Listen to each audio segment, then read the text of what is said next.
안녕하세요. 저는 올해 30살인 여자입니다. 저는 친정엄마가 일찍 돌아가셔서 아빠랑 친오빠랑 같이 남자 식구들하고만 함께 자랐어요. 그렇다 보니 여자애들이 흔히 가지고 있는 애교 떠는 방법도 잘 모르고 여자가 삶의 어작기를 주고받으면서 얻을 수 있는 삶의 지혜 같은 것도 인터넷으로만 보며 터득을 했습니다. 제가 바르게 자란 걸 보면 그게 마냥 나쁜 건 아닐 테지만 늘 마음 한켠이 불안한 건 어쩔 수 없네요. 내가 살고 있는 방법이 옳은 것일까 하는 의문을 가지게 되어서 말이죠. 결혼을 하고도 예외는 없었습니다. 애초에 결혼하면서부터 말이 많긴 했었어요. 남편은 제가 가장 친하다고 생각하는 친구의 동네 오빠이고, 그렇다 보니 친구 하나 믿고 남편한테 의지를 많이 했어요. 내 절친이 좋게 본 사람이니까 좋은 사람이 분명할 거라는 은연중에 확신이 있었던 것 같습니다. 하지만 결혼 준비를 하며 남편이 여러 번이나 돈을 아끼려고만 하는 티를 내가며 저를 쫌생이조차 이해해주지 못하는 천하의 이기적인 여자로 만들더군요. 식장을 꾸밀 때도 그날 꽃 하나도 낭비라며 놓지를 못하게 하더니 웨딩드레스가 제 몸보다 훨 큰 것이었음에도 불구하고 가격이 더 저렴하다면서 그걸로 예약하라고 우기다가 저 몰래 드레스까지 바꿔쳐 예약한 게 바로 제 남편이었어요. 결혼식 당일날 드레스가 바뀐 걸 보고서 울지도 못하고 그렇다고 웃지도 못하고 모른 척 손님 맞이를 하느라 바쁜 남편을 보며 속으로 얼마나 욕을 퍼붓는지 모릅니다. 보는 사람마다 그 사이에 살이 빠졌냐며 제 드레스 걱정을 하는데 수치스러워 제대로 얼굴을 들고 입장조차 하기 힘들었어요. 그 와중에 저희 남편한테는 홀어머니가 계셨는데요. 어머니께서는 신부 측에는 아빠 하나 달랑, 신랑 측에는 엄마 하나 달랑. 이러다 우리 둘이서 시골리란 말도 나오겠네. 아이고, 보기 남산스러워라. 라는 농담을 해가면서 불만을 표현하셨답니다. 둘 다 한부모 가정에서 자란 게 자랑도 아닌데 결혼식을 꼭 치렀어야 했냔 말씀이었죠. 그 말을 들은 저희 오빠가 식 당일날부터 이 결혼을 물리겠다고 얼마나 기를 쓰며 절 설득했던지요. 그걸 겨우 말리고 참아가면서 결국 제 발로 이 집안에 들어와 식구가 되기로 했었습니다. 아빠랑 오빠 가슴에 상처를 입힐 수 없다며 저 혼자 한 번은 참아보겠다는 말과 함께 혼인신고도 했어요. 그렇게 살다 보니 대체로 괜찮아지더라고요. 쫌생이스러워서는 여자의 한 번뿐인 결혼식까지 돈만 아끼려 하다가 와이프한테 상처를 줬던 남편도 살아보니 제같이 가족이라고 생각이 되는지 평범한 가장스러웠습니다. 저나 남편이나 둘 다 맞벌이를 하고 있었기 때문에 수입은 대체로 둘이 살기 괜찮았는데요. 생활비도 반반, 큰 지출을 하지 않고 외식조차 아끼려고 하는 걸 보면서 그냥 전략이 몸에 밴 사람이구나 싶었습니다.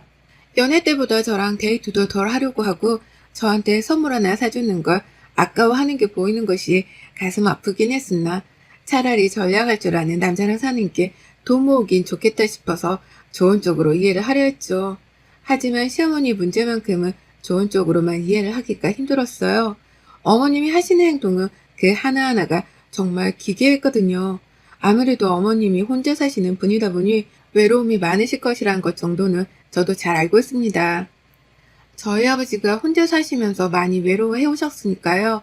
그래서 결혼식 하며 저희 아버지가 호랍이라는 게 부끄럽단 티를 내는 신뢰를 범하셨음에도 가끔씩이라도 안부 연락을 해드리려고 노력을 했습니다. 저도 직장 다니며 사느라 일상이 여유 있는 편은 아니었지만 그럼에도 시간이 날 때면 어머님께 한 번씩이라도 목소리를 들려드리고자 했죠. 그게 아랫사람 된 도리인 줄 알았어요. 하지만 어머님은 아랫사람이 그렇게 예의를 갖춰서 먼저 다가가려 함에도 불구하고 단 한 번은 마음조차 열어주지 않으시더라고요. 어른이라면 다가와주는 아랫사람에게 고맙다는 말 한 번이라도 할 법한데 어머님께서는 처음부터 참 한결같이 매정하셨어요. 제가 지금 결혼한 지 이제 막 10개월이 되어가는 중입니다. 그런데 지난 10개월 동안 시어머니 때문에 속이 부글부글 끓었던 적이 한두 번이 아니었어요. 사연을 적기 위해서 다시금 곰곰이 생각을 해보니 어머니께서는 틈만 나면 저에게 질투 같은 감정을 보이곤 하셨죠.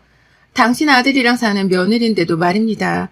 남편이 돈을 많이 아끼는 사람이었지만 그래도 밖에서 사먹는 것보다는 집에서 사먹는 게 낫다며 집밥만큼은 잘 해먹으려고 했거든요. 요리하는 것 자체도 좋아라 해서 저 대신 부엌에 들어가 칼을 잡는 적도 많았고요. 그러면 어머님은 꼭 식사 시간대에 맞춰서 전화를 해오셔서는 남편이랑 같이 밥을 못 먹도록 한참을 남편을 붙잡고 있었던 적도 있었고요.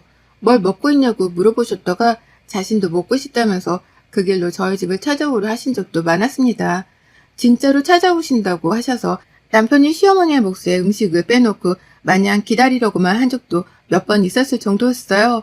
기다리는 동안 저는 혼자 밥을 먹겠다며 숟가락을 한번 들지를 못했고 엄격결에 집에 오시겠다는 시어머니를 기다리며 밥이 식어가는 걸 지켜만 봤습니다. 그렇게 시어머니가 오시고 나면 남편 옆에 꼭 붙어서 밥 먹고 수다 떨고 남편이랑 재미를 보다가 느지막이 집에 가기 싫다 라고 하며 시댁으로 돌아가셨고요. 남편이랑 주로 하는 데이트가 집에서 영화 보고 밥해 먹으며 지내는 것이다 보니 저도 지루함을 느끼는 중이었는데 이런 와중에 시어머니까지 합세를 해서 데이트에 끼겠다고 하면 당연스레 화가 날 수밖에 없었어요. 시어머니께 드는 돈은 하나도 아깝지가 않은지 남편은 시어머니만 오면 냉동실에 냉동까지 해가며 아끼려고 한 식재료들을 마구 꺼내서 요리를 했고요. 저는 사이좋은 두 모자 사이를 지켜만 보며 나는 정말 아직 남이구나 싶었답니다. 남편조차 나를 남으로 생각해서 시어머니한테 하는 것보다 헐 못해주는 거구나 하고 말이죠. 시어머니는 그게 또 좋다며 남편 옆에 꼭 붙어 제가 말도 못 걸게 만드셨고요. 오죽했으면 저희 부부가 주말을 맞아서 야외로 나들이를 가려고 할 때를 기가 막히게 캐치를 하고는 연락을 해오기도 하셨어요.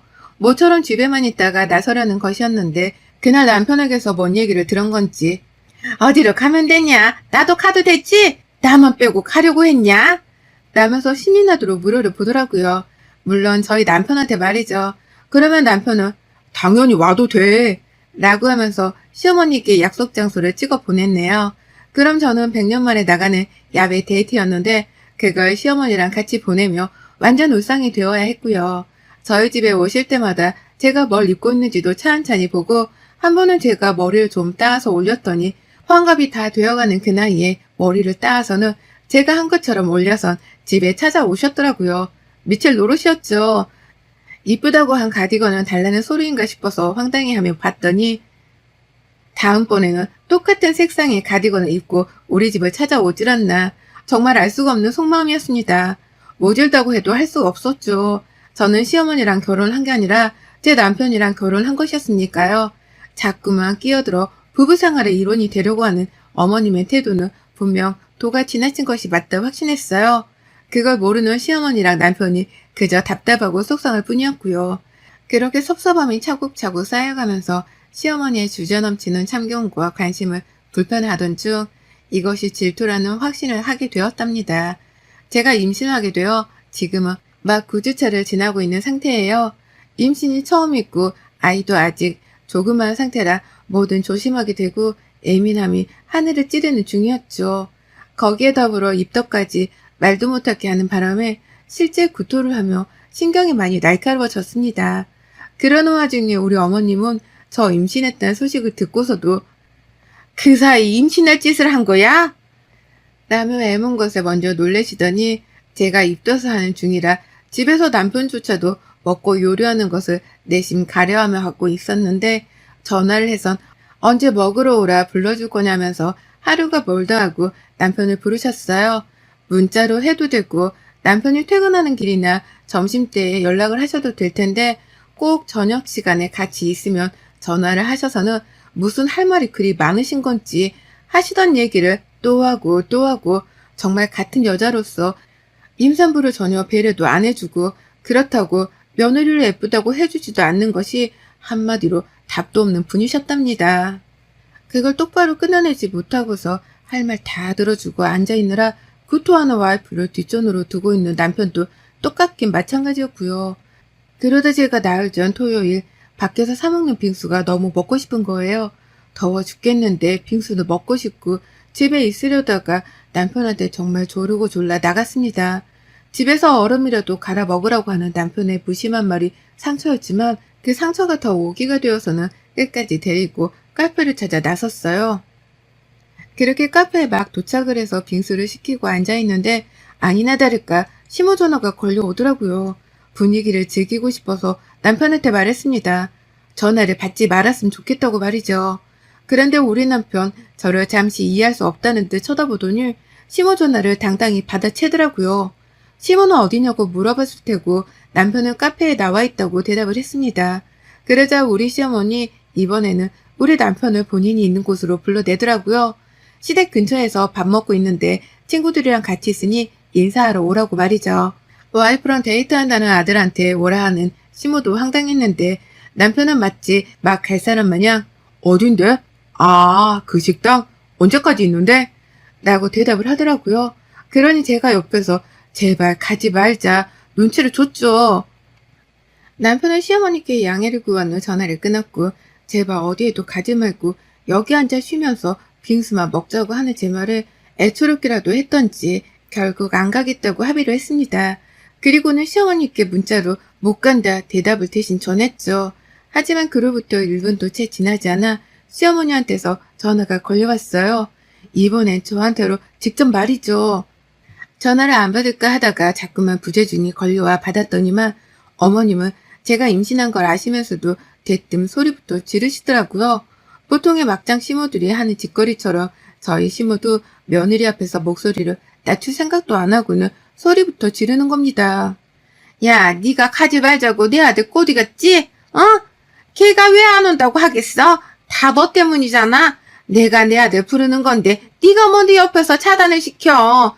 네 남편이기 전에 내 아들이야. 내가 더 오래도록 네 남편 끼고 살았는데 왜 네가 옆에서 내 아들이랑 내 사이를 방해하냐고. 라고 말이죠. 믿기 힘들었어요. 내가 남편이랑 시어머니 사이에 첩도 아닌데 사람을 무슨 첩년 취급하는 게 정말 기가 막히도록 어이가 없었죠. 근데 더 웃겼던 게 뭔 줄 아세요? 앞에서 남편이 어머님 통화를 듣더니만 제 핸드폰을 뺏어가서는 대신 대답을 하더라고요. 아유, 우리 엄마 섭섭했네. 지금 갈 테니까 딱 기다리고 있어요. 라고 말이죠. 그리고 남편은 떠났습니다. 시어머니가 계시는 곳으로 가서 그 친구분들께 인사를 드리려고 말이죠. 임신한 와이프가 빙수 하나 먹고 싶다고 조르고 또 졸라서 겨우 나온 카페였는데 빙수가 채 완성이 되어 테이블에 나오기도 전에 남편은 혼자 그렇게 가버렸어요. 자기가 고부 사이 나빠지는 걸 어렵사리 방지하는 중이니까 딴지 걸지 말라면서 아주 당당하게 떠나버렸죠. 문자로 돌아오라고 나를 혼자 내버려두고 어디 가냐며 비련의 여주인공 행세까지 했는데 남편은 그러더라고요.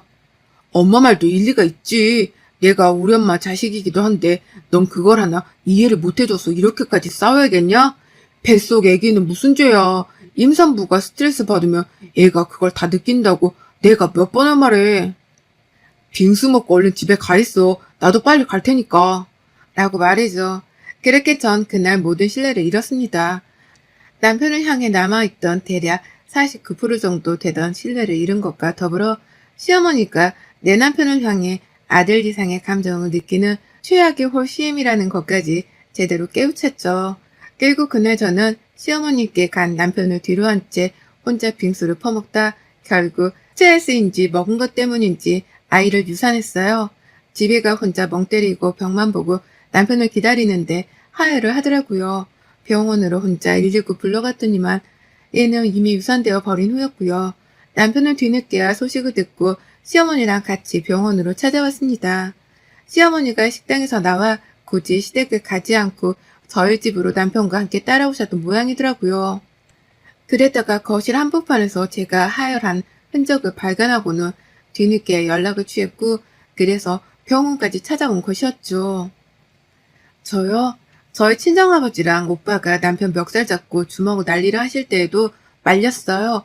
근데 그 옆에 따라온 시모 얼굴을 보니 못 참겠더라고요. 그래서 누워있다가 일어나자마자 시모 보란 듯이 남편 얼굴에 주먹을 날렸습니다. 와이프가 이 모양이 되었는데 너는 이제서야 병원에 기어오냐면서 사내 놈이 태어나서 쪽팔린 짓이란 짓은 다 하고 산다며 병원 떠나가라 소리를 질러가며 남편한테 울분을 토해내니 직원분들이 저를 진정시키는 사이 오빠가 열이 받다 못해 남편을 끌고 나가버렸어요.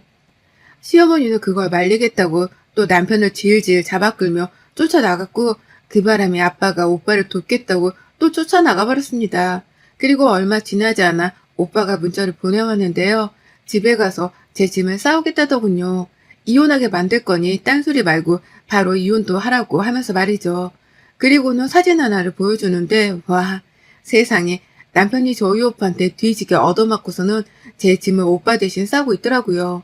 시모가 안 보여서 시모는 어디 갔냐고 물으니 아직 집 정리도 안 된 집에 그 아줌마가 왜 기어들어와? 라고 하면서 대답을 했어요. 알고 보니 저희 오빠가 시모는 집에 못 들어오도록 문 밖에 내버려 두고 문을 잠궈버린 겁니다. 저희 오빠가 어릴 적부터 깡패는 아니었어도 불의를 보면 못 참고 사는 성격이었거든요. 저도 하나뿐인 여동생이라면서 애지중지 키운 게 제 오빠였고요. 그런 제가 유산까지 했다 생각을 하니 울분이 토해져서는 시모가 보는 앞에서 남편을 반 죽여놓은 걸로도 모자라 말 안 들으면 더 때리겠다며 집까지 데려와서는 시모를 문 밖에 내버려 두고 문을 걸어 잠궜더라고요. 그러니 시모는 밖에서 앉아보질 못해 난리부르스를 치다가 저한테 하나둘 미안하다는 사과 문자를 해오기 시작했네요. 자신이 생각이 짧아서 제가 유산을 했다나 뭘하나. 이제 와서 다 끝난 마당에 말이죠. 그러니 저는 이제 와서 그게 다 무슨 소용인데요? 라며 비스꽂는 말을 퍼부어가면서 연락을 차단한다 하고는 더는 답을 하지 않았습니다. 말도 섞고 싶지 않은 하찮은 존재였으니까요. 아직도 어이없는 제 몸뚱이를 보며 억울해서 눈물도 안 나오는데 그 와중에 저희 아빠랑 오빠는 제 짐을 싸다 말고 남편은 집에서 쫓아내 버렸다더라고요.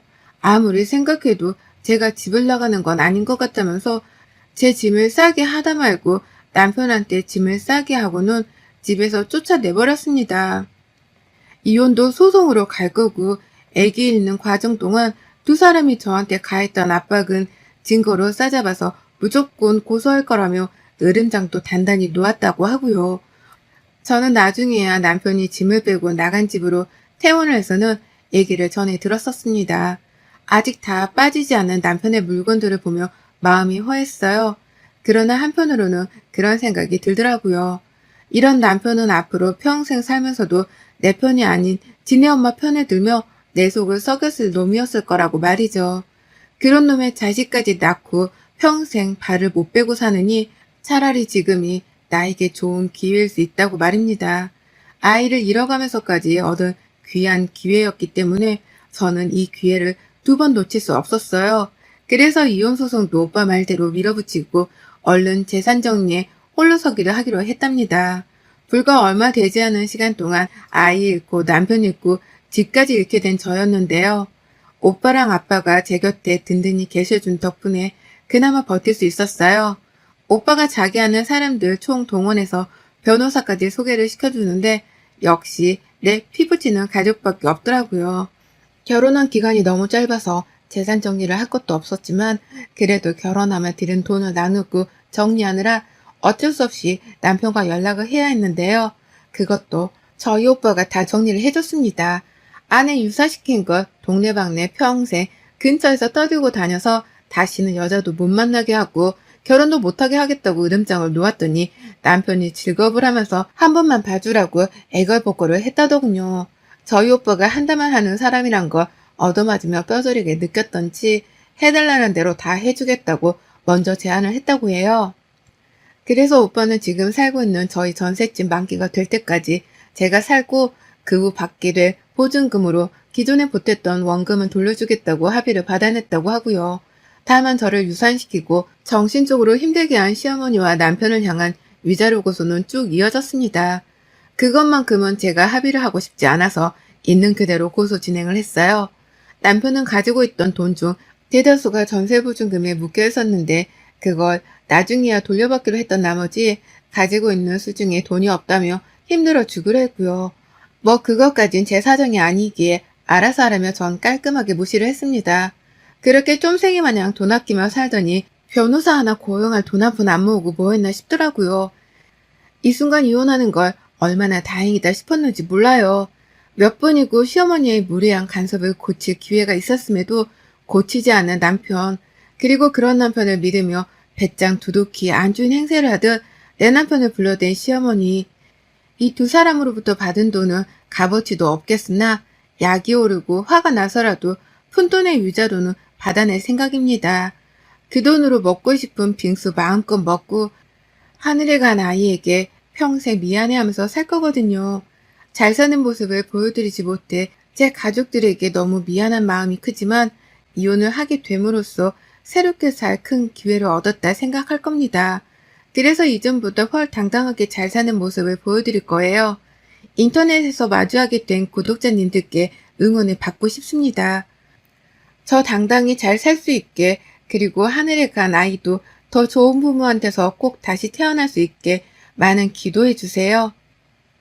여러분의 생각은 댓글로 남겨주세요. 오늘도 시청해 주셔서 정말 감사합니다.